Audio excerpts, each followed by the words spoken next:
Dobar dan, moje ime je Ivana Ružić-Kekić. Ja sam dobitnica jednog prestižnog priznanja iz oblasti pevice i alustolarije.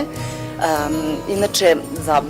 podsticaj mladog preduzetništva, obzirom da mi je 30 i neka godina, imam već jako veliku karijeru, radila sam u internacionalnim kompanijama i sada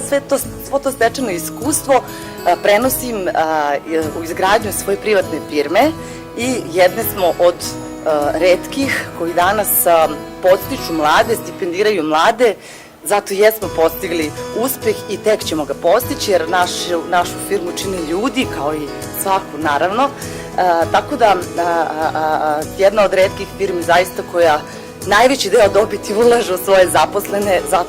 zato jesmo, čini mi se, baš na onom pravom putu. Ova nagrada za mene predstavlja jedno posebno priznanje,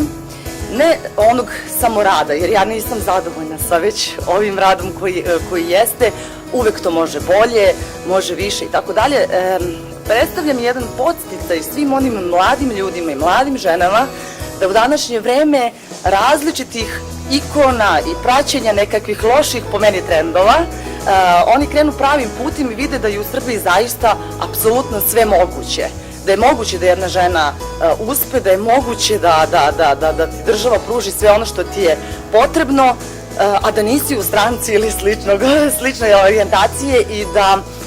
samo vrednim radom, predanim radom, upornošću i stranošću, onako sa puno strasti uložene u posao, može da se napravi uspeh